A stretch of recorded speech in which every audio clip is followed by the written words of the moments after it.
এই যে বন্ধুরা, তৈরি হয়ে গেল দুপুরবেলার গরম গরম ভাত খাওয়ার জন্য দুর্দান্ত স্বাদের সর্ষে ইলিশ রেসিপি।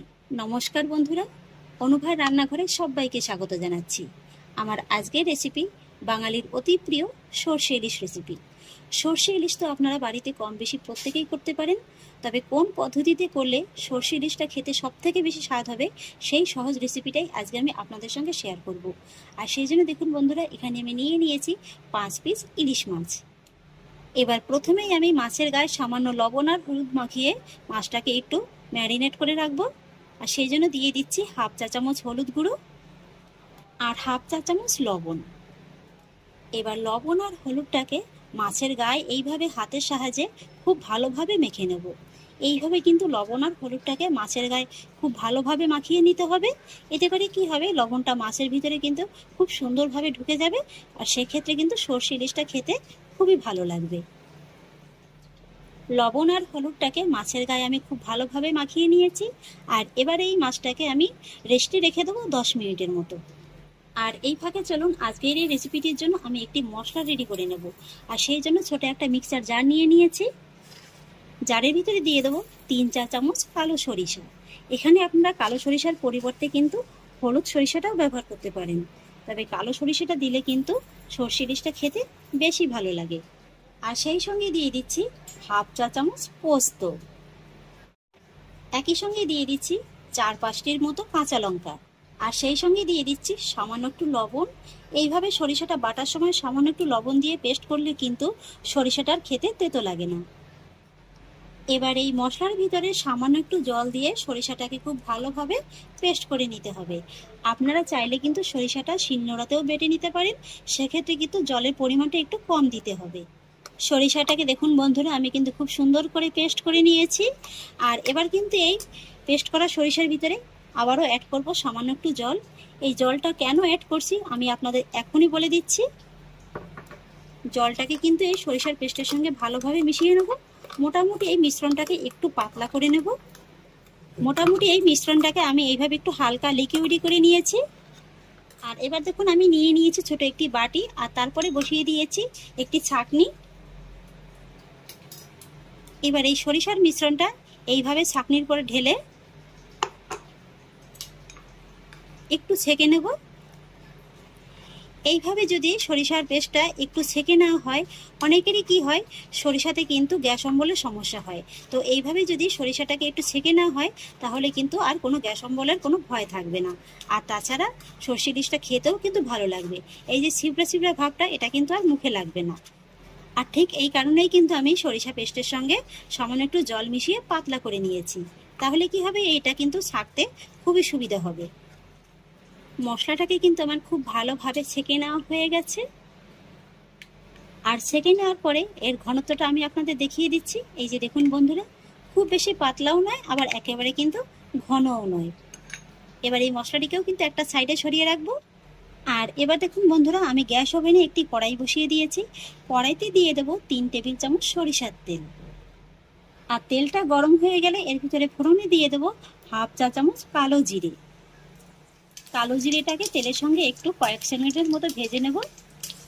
কালো জিরেটা খুব সুন্দরভাবে ভাজা হয়ে গেছে। এবার গ্যাসের ফ্লেমটাকে একেবারে কমিয়ে দিয়ে মশলা হিসেবে আমি এর ভিতরে অ্যাড করব মাত্র 2টো উপকরণ। আর সেই জন্য দিয়ে দিচ্ছি দেখুন হাফ চা চামচ হলুদ গুঁড়ো আর হাফ চা চামচ কাশ্মীরি লঙ্কার গুঁড়ো। এটাতে কিন্তু ঝাল হবে না, তবে সুন্দর একটা রং আসবে। এবার কিন্তু ভালোভাবে একবার এই ফোড়নের সঙ্গে লঙ্কার গুঁড়ো আর হলুদ গুঁড়োটা মিশিয়ে নেব। তবে এটা কিন্তু খুব বেশি সময় নিয়ে ভাজা যাবে না, মোটামুটি 7 থেকে 8 সেকেন্ডের মতো সময় নিয়ে ভেজে নিলেই হয়ে যাবে। খুব বেশি সময় নিয়ে ভাজলে কিন্তু এগুলো পুড়ে যাবে আর খেতে তেতো লাগবে।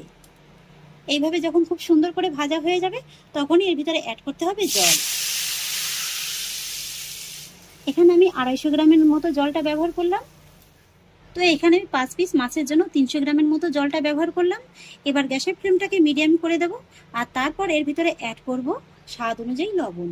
লবণটা কিন্তু এখানে আপনারা বুঝেই দেবেন, যেহেতু আগেও কিন্তু লবণটা ব্যবহার করা হয়েছিল।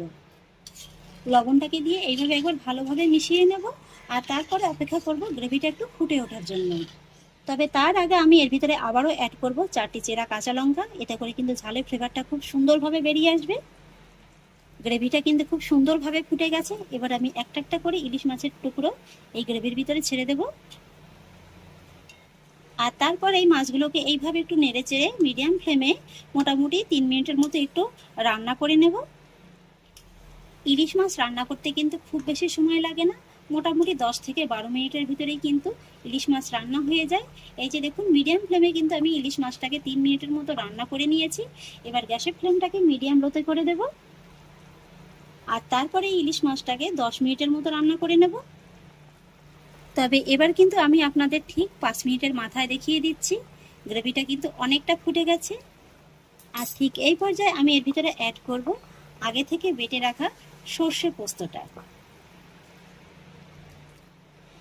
ফ্লেমটাকে হাইতে রেখে সর্ষেটাকে এই মাছের সঙ্গে ভালোভাবে মিশিয়ে নেব। আর তারপর এই মাছটাকে আবারও রান্না করে নেব 5 মিনিটের মতো। ফিরে এলাম আবারও 5 মিনিট বাদে। এই যে দেখুন বন্ধুরা, সর্ষে ইলিশটা কিন্তু প্রায় কমপ্লিট। আর এবার আমি গ্যাসের ফ্লেমটাকে একেবারে লো করে দেব।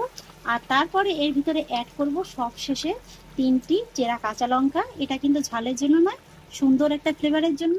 আর অ্যাড করব 1 চা চামচের মতো কাঁচা সরিষার তেল। এইভাবে সর্ষে ইলিশ রান্না করার সময় যদি শেষের দিকে একটু সামান্য কাঁচা সরিষার তেল দেওয়া হয়, তাহলে কি হবে, এই যে সরিষার তেলের কাঁচা ফ্লেভারের কারণেই কিন্তু সর্ষে ইলিশটা খেতে বেশি ভালো লাগবে।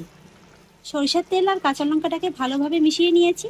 আর এবার এইভাবে ঢাকা চাপা দিয়ে লো ফ্লেমেই মোটামুটি আমি 1 থেকে 2 মিনিটের মতো ইলিশটাকে রান্না করে নেব। 1 মিনিট বাদে এবার ঢাকাটাকে তুলে নিচ্ছি। এই যে বন্ধুরা, সর্ষে ইলিশটা কিন্তু একেবারে রেডি। এই যে দেখুন, দুপুরবেলার গরম গরম ভাতের সঙ্গে কিন্তু খাওয়ার জন্য একেবারে পারফেক্ট একটা রেসিপি। আর সামনেই তো পুজো এসে গেল। পুজোর সময় তো আমরা নানান রকমের রেসিপি বাড়িতে তৈরি করে খেয়ে থাকি, যেমন মটন কষা, দই ইলিশ, সর্ষে ইলিশ। তো এইভাবে একবার সর্ষে ইলিশটা তৈরি করে খেয়ে দেখতে পারেন। কথা দিচ্ছি, এইভাবেই কিন্তু বারবার খেতে মন চাইবে। এবার আমি গ্যাসের ফ্লেমটাকে অফ করে দেব। আর তারপর এইভাবে ঢাকা চাপা দিয়ে 5 মিনিটের মতো স্ট্যান্ডিং টাইমে রেখে দেবো। আপনারা চাইলে কিন্তু এইভাবে ঢাকা চাপা না দিয়েও তৎক্ষণাৎ খেতে পারেন। তবে এইভাবে আমি একটু 5 মিনিটের মতো ঢাকা চাপা দিয়ে রেখে দিচ্ছি। 5 মিনিট বাদে এবার ঢাকাটাকে তুলে আপনাদের দেখিয়ে দিচ্ছি। এই যে বন্ধুরা, তৈরি হয়ে গেল দুপুরবেলার গরম গরম ভাত খাওয়ার জন্য দুর্দান্ত স্বাদের সর্ষে ইলিশ রেসিপি। এবার শুধু গরম গরম সার্ভ করার পালা। তাহলে আশা করছি বন্ধুরা, আমার আজকের এই সহজলভ্য রেসিপিটি আপনাদেরও খুব ভালো লেগেছে। যদি ভালো লেগে থাকে তাহলে আমাকে অবশ্যই একটা লাইক এবং কমেন্ট করবেন, সেই সঙ্গে বন্ধুদের সঙ্গে শেয়ার করবেন। আর প্লিজ বন্ধুরা, যদি আমার পরিবারের নতুন সদস্য হয়ে থাকেন তাহলে একটা সাবস্ক্রাইব করে পাশে থাকা বেল আইকনটি প্রেস করে দেবেন। ফিরে আসছি এরকমই পরের অন্য কোনো নতুন রেসিপি নিয়ে। সবাই ভালো থাকুন, সুস্থ থাকুন। ধন্যবাদ।